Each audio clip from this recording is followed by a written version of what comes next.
জয় যিশু। প্রথম পাঠ। সাধু জাকবের ধর্মপত্র আরম্ভ। 1 অধ্যায় 1 থেকে 11 পদ। জীবন পরীক্ষার মধ্যেও নিষ্ঠার সঙ্গে কর্তব্য পালন করো।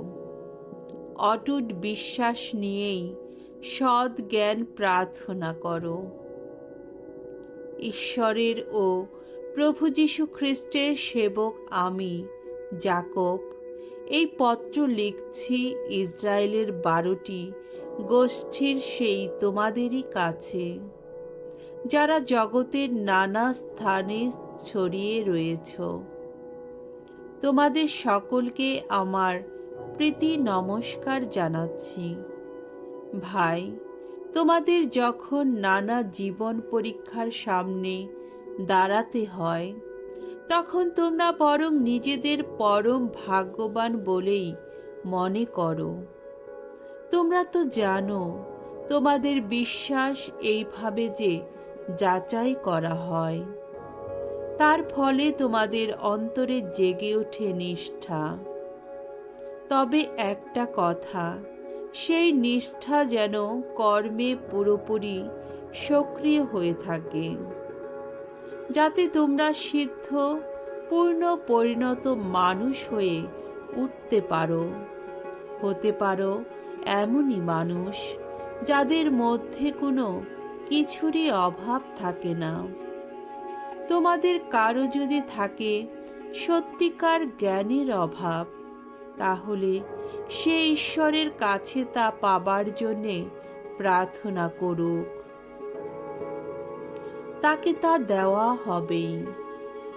ঈশ্বর তো সকলকে উদার হস্তেই দান করেন, কোনো অনিচ্ছা না দেখেই দান করেন।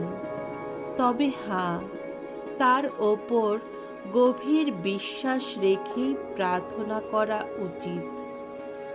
মনে যেন এতটুকু সংশয় না থাকে, কারণ যার মনে সংশয় আছে সে তো বাতাসে তাড়িত, এদিকে ওদিকে উৎক্ষিপ্ত সমুদ্র তরঙ্গেরই মতো।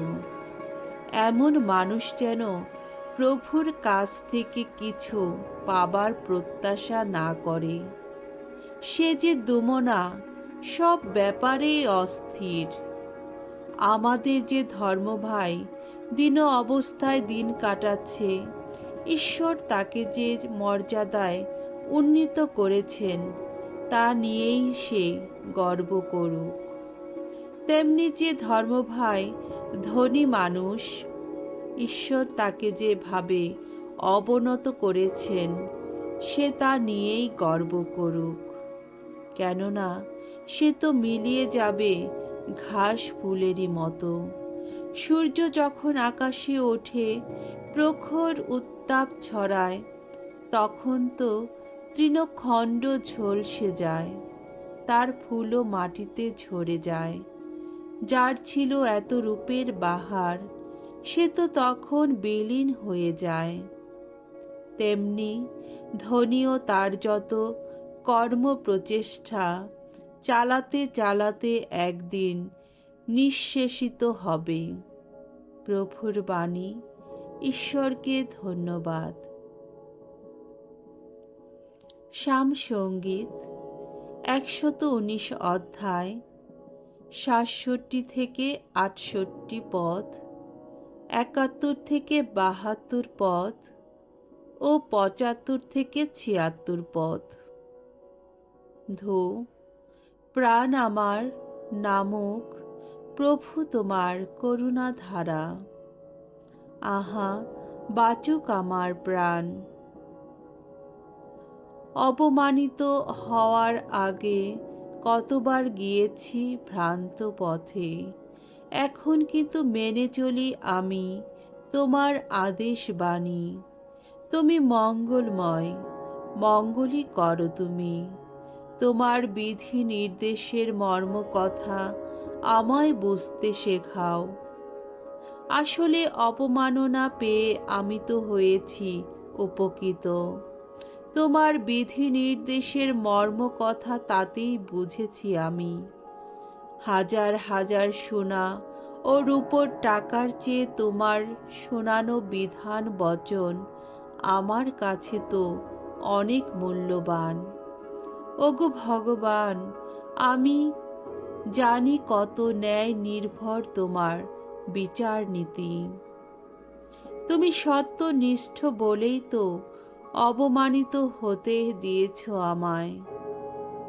এখন বরং তোমার করুণা আমার প্রাণে আশ্বাস এনে দিক। পূর্ণই হোক সেবকের কাছে তোমার প্রতিশ্রুতি। বাণী বন্দনা। জয় জয় প্রভুর জয়। আমি পথ, আমি সত্য, আমি জীবন। আমার মধ্য দিয়ে না গেলে কেহ পিতার কাছে যেতে পারে না। জয় জয় প্রভুর জয়। মঙ্গল সমাচার। মার্ক রচিত মঙ্গল সমাচার ৮ অধ্যায় ১১ থেকে ১৩ পদ। অন্ধ ফরিসীদের কোনো অলৌকিক নিদর্শন দেখাতে অনিচ্ছুক যিশু। একদিন ফরিসীরা এসে যিশুর সঙ্গে তর্ক জুড়ে দিলেন। তাকে যাচাই করার জন্যে তারা তাকে এমন কোনো অলৌকিক নিদর্শন দেখাতে বললেন যা ঘটবে আকাশে। যিশুর বুকের ভেতর থেকে একটা কাতর দীর্ঘশ্বাস বেরিয়ে এলো। তিনি বললেন, এই প্রজন্মের লোকেরা কেন যে অলৌকিক নিদর্শন দেখতে চায়, আমি আপনাদের সত্যি বলছি, এই প্রজন্মের লোকেদের তেমন কোনো অলৌকিক নিদর্শন দেখানো হবে না। তখন তিনি তাদের ছেড়ে আবার নৌকোয় উঠে সাগরের ওপারে গেলেন। প্রভুর মঙ্গলময় বাণী। খ্রিস্ট প্রভু তোমার প্রশংসা হোক।